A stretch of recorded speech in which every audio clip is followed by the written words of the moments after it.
Hoy estudiaremos el poder del perdón. La idea del perdón plantea preguntas a muchas personas. ¿Qué es el perdón? Si perdonamos a alguien que nos ha hecho mucho daño antes que se arrepienta, ¿estamos justificando su comportamiento? Si perdonamos a un individuo, ¿significa eso que debemos establecer o restablecer una relación cercana con él o con ella?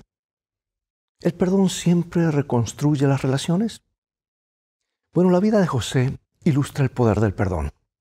A lo largo de su vida, fácilmente podría haber fomentado la ira hacia sus hermanos, la amargura hacia sus traficantes de esclavos y el resentimiento hacia Potifar. Sin embargo, no hay ni un indicio, ni una de estas cualidades negativas en la vida de José. Es un excelente ejemplo de la gracia del perdón. A lo largo de esta lección veremos cómo el perdón nos libera del veneno de la amargura, porque el perdón nos cambia, nos libera de la esclavitud del resentimiento. El corazón de José se llenó de perdón antes de que sus hermanos se lo pidieran, porque sintió que Dios tenía un propósito primordial para su vida. Sus hermanos sufrieron la culpa de sus acciones durante años. Estaban atormentados por el recuerdo de esa última mirada persistente en el rostro de su hermano cuando lo llevaron a la esclavitud. Así como José necesitaba perdonar, ellos necesitaban perdón. Es que el perdón facilita la curación en las relaciones rotas. Tanto Jesús como José comparten algunas similitudes sorprendentes. Ambos fueron traicionados por los más cercanos a ellos. Ambos fueron condenados injustamente. Ambos fueron acusados falsamente y sufrieron las consecuencias.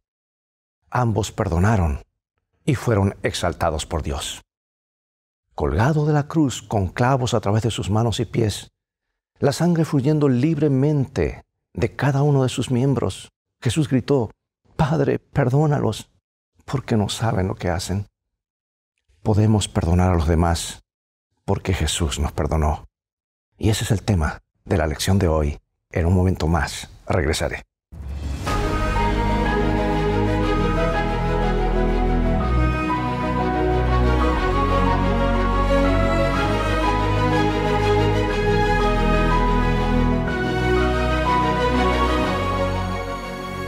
Comencemos con este hermoso versículo bíblico que nos habla acerca de que aunque no comprendamos las cosas al comienzo, en las manos de Dios las cosas han de terminar bien.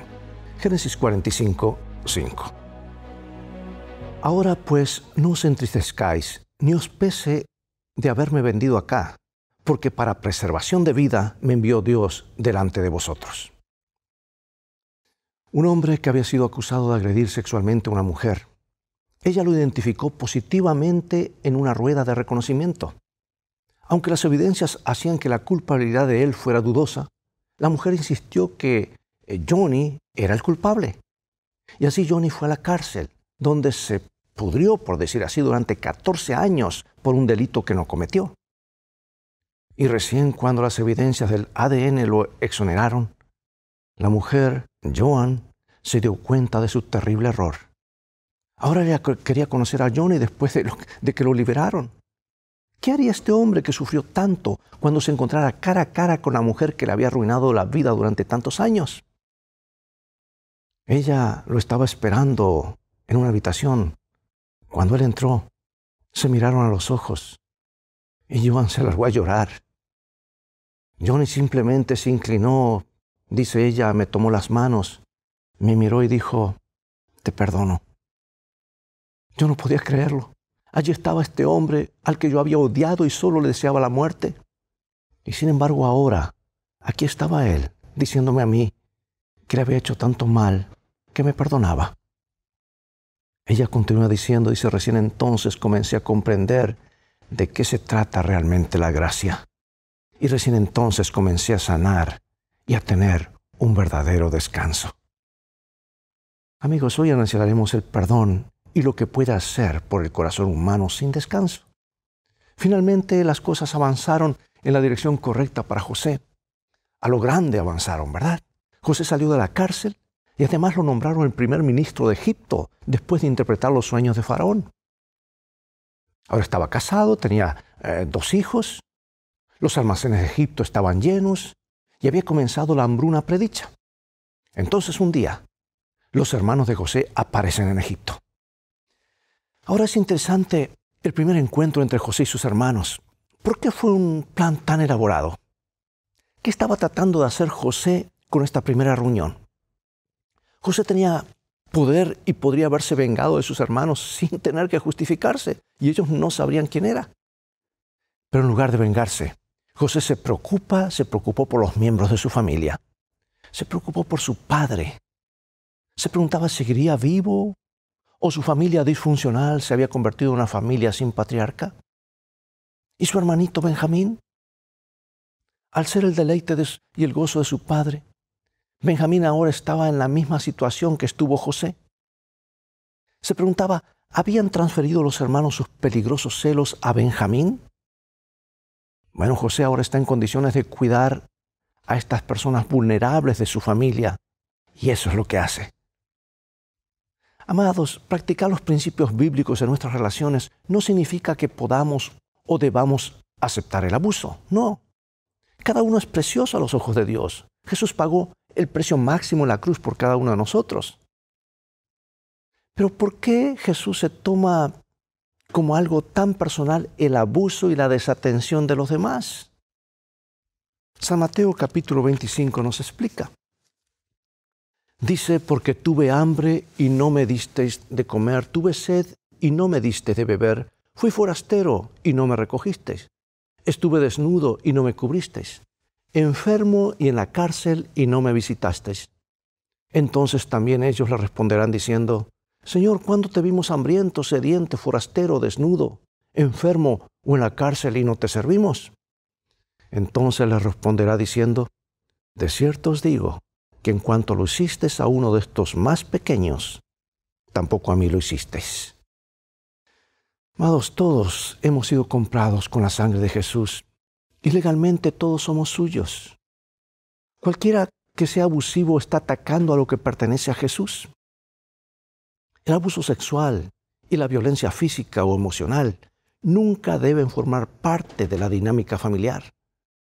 No se trata solo de una cuestión familiar privada que se resuelve internamente.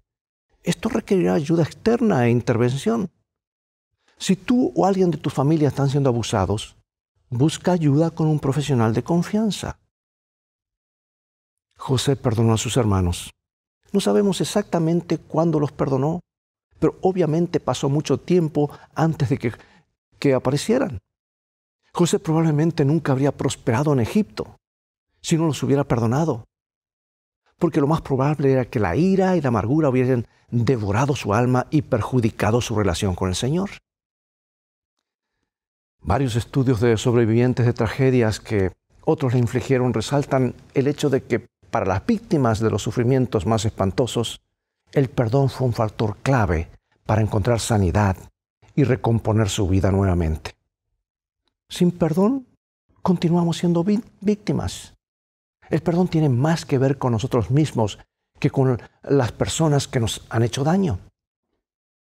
Si bien José perdonó a sus hermanos, no estuvo dispuesto a retomar las relaciones familiares en el punto donde las dejó, es decir, en el pozo seco de Dotán. Tenía que averiguar si cambió algo, si había cambiado algo. Y ahora, ¿qué escuchó José? Génesis 42, versículos 21 en adelante. Y decían el uno al otro, verdaderamente hemos pecado contra nuestro hermano, pues vimos la angustia de su alma cuando nos rogaba, y no le escuchamos. Por eso ha venido sobre nosotros esta angustia. Entonces Rubén le respondió diciendo, ¿no os hablé yo y dije, no pequéis contra el joven, y no escuchasteis? He aquí también se nos demanda su sangre. Pero ellos no sabían que los entendía José porque había intérprete entre ellos. Y se apartó José de ellos y lloró. Después volvió a ellos y les habló y tomó de entre ellos a Simeón y lo aprisionó a vista de ellos. Toda la comunicación se venía realizando mediante un intérprete, por lo que los hermanos de José no sabían que él entendía lo que ellos decían. José escuchó la confesión de sus hermanos. Los hermanos habían pensado que al deshacerse de José, éste ya no los delataría con su padre. Creyeron que ya no tendrían que soportar sus sueños ni ver cómo se deleitaba en su papel de favorito de su padre.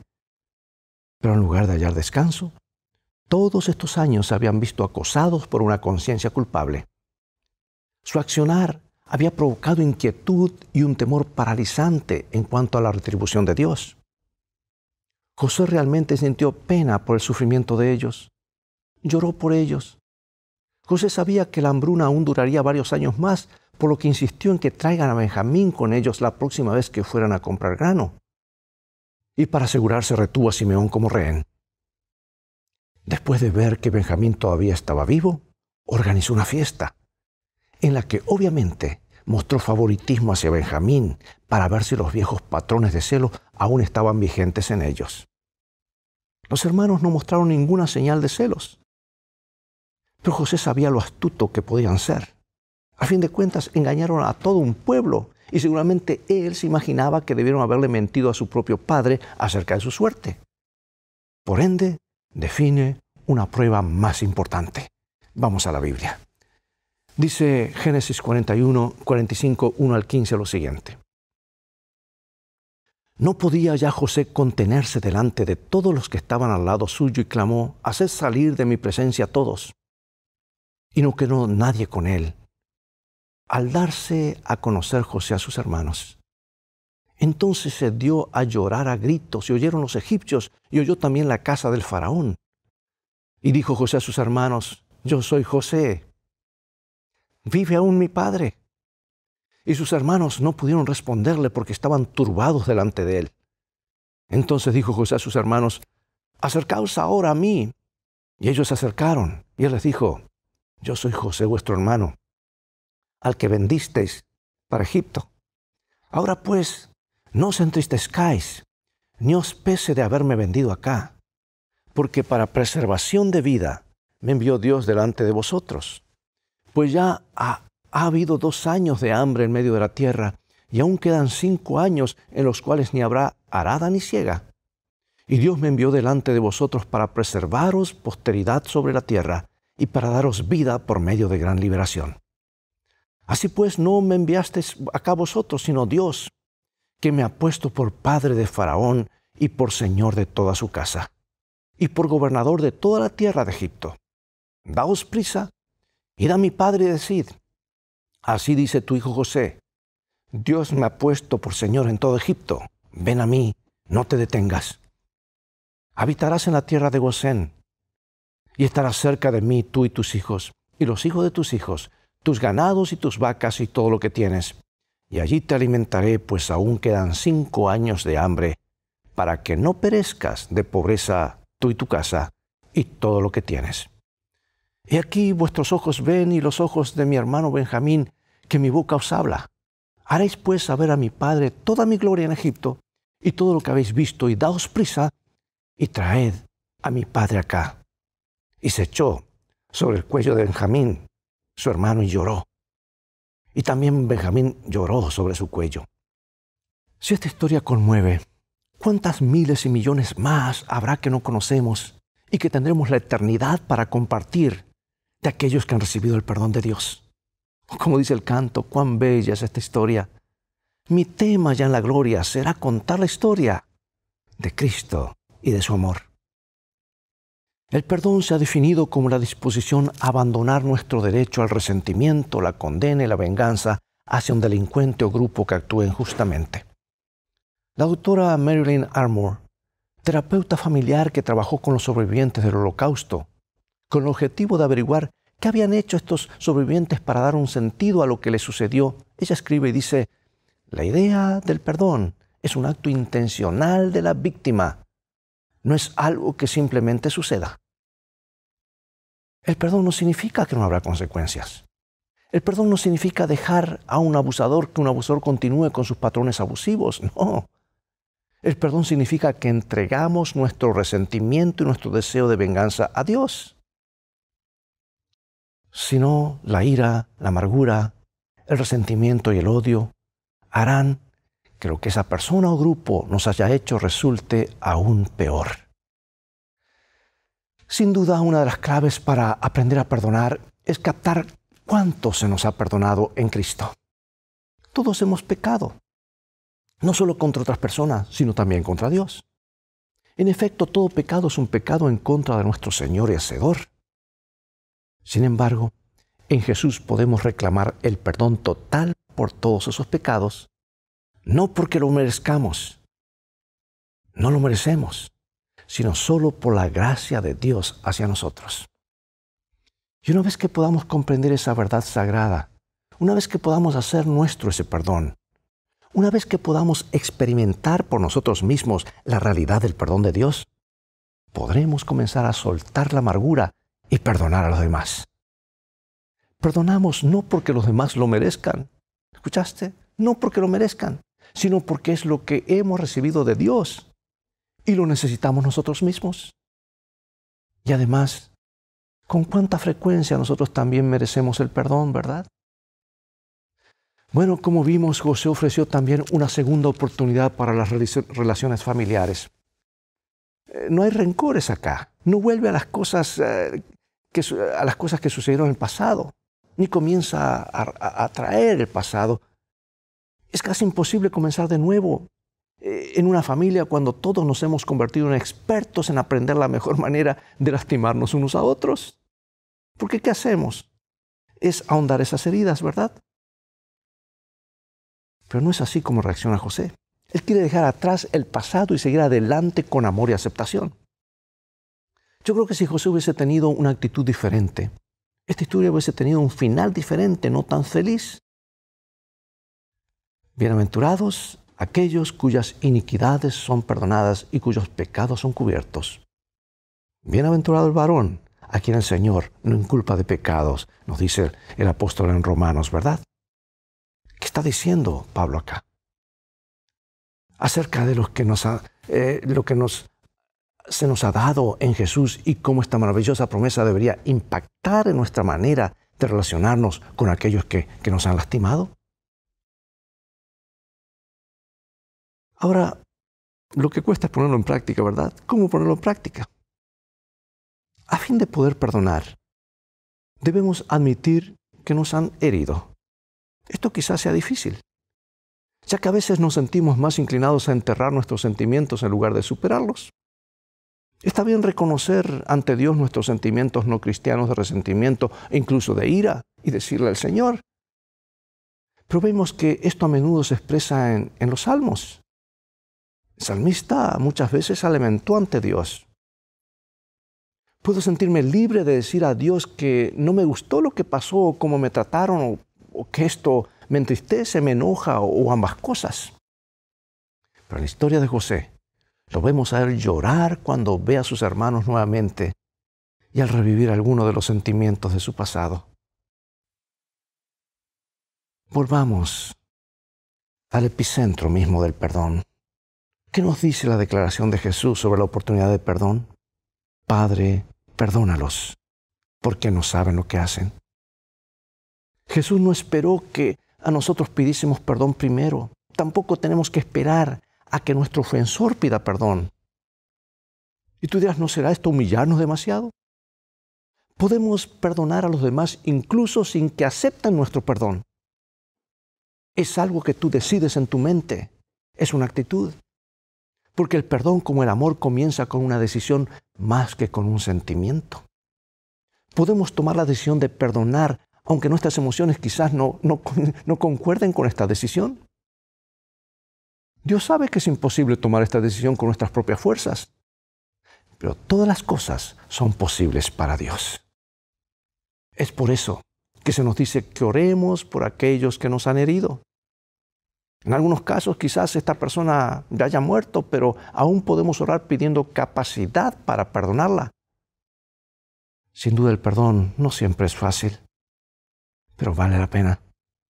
El dolor y el daño que nos causan pueden ser devastadores, dejándonos heridos, paralizados, destrozados. Pero habrá recuperación si lo permitimos, pero aferrarse a la amargura, a la ira y al resentimiento hará que la recuperación sea mucho más difícil y a veces imposible. Si es que cabe esta posibilidad. La cruz es el mejor ejemplo de lo que al mismo Dios le costó el perdón. ¿Dónde estaríamos hoy si Él no hubiese perdonado? ¿Captas tú el concepto que hay detrás del perdón? Y a veces somos tan limitados en querer perdonar a los demás. Si el Señor pudo experimentar eso por nosotros, a pesar de que sabía que muchos aún así lo rechazarían, entonces no cabe duda de que nosotros también podemos aprender a perdonar. Necesitamos perdonar. Si no es por el bien de esa persona, al menos por el tuyo. Yo debo perdonar a causa de mi propio bien. Y ahora, para finalizar, un par de citas inspiradas por Dios. Leo de Patriarcas y Profetas, páginas 244 y 245. Así como José fue vendido a los paganos por sus propios hermanos, Cristo fue vendido a sus enemigos más enconados por uno de sus discípulos. José fue acusado falsamente y arrojado en una prisión por causa de su virtud. Asimismo, Cristo fue menospreciado y rechazado porque su vida justa y abnegada reprendía el pecado.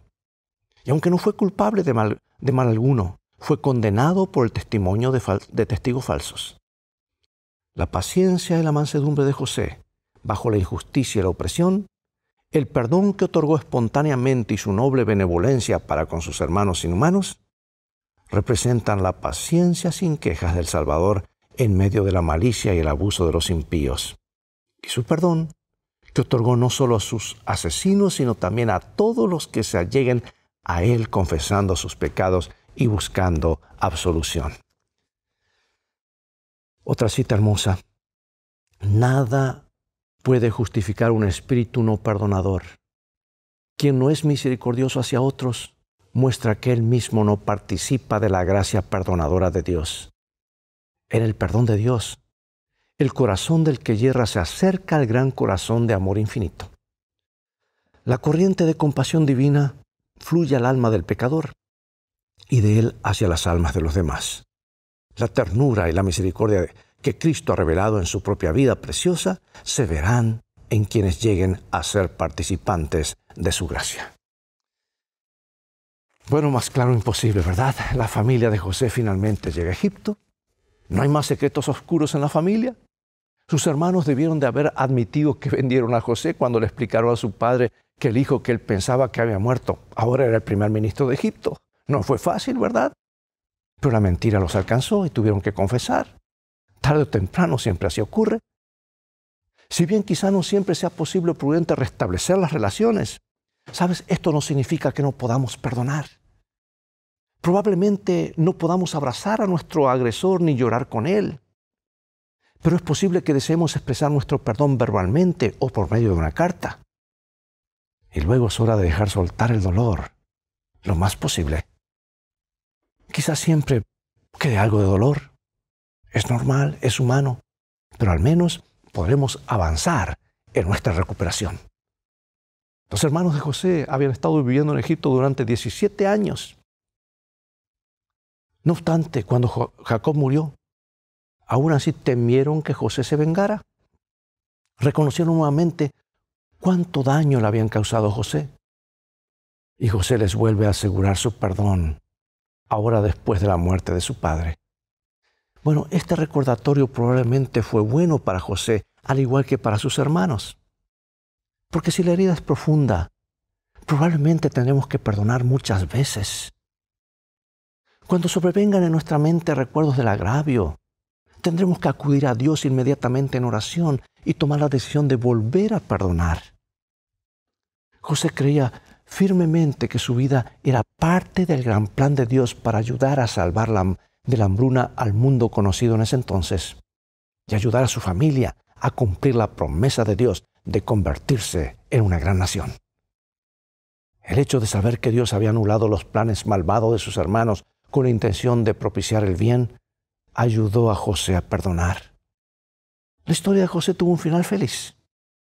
Pregunto, ¿cómo respondemos cuando el final de una historia no es tan feliz? O podríamos argumentar que cuando el pecado y el gran conflicto lleguen a su fin, cuando todos los problemas se resuelvan, ¿será un final feliz? ¿Cómo podría esta esperanza ayudarnos a afrontar finales poco deseables? Hay una cita más que no puedo pasar por alto, deseado a todas las gentes, 197. Dios nunca conduce a sus hijos de otra manera que la que ellos elegirían si pudiesen ver el fin desde el principio y discernir la gloria del propósito que están cumpliendo como colaboradores suyos.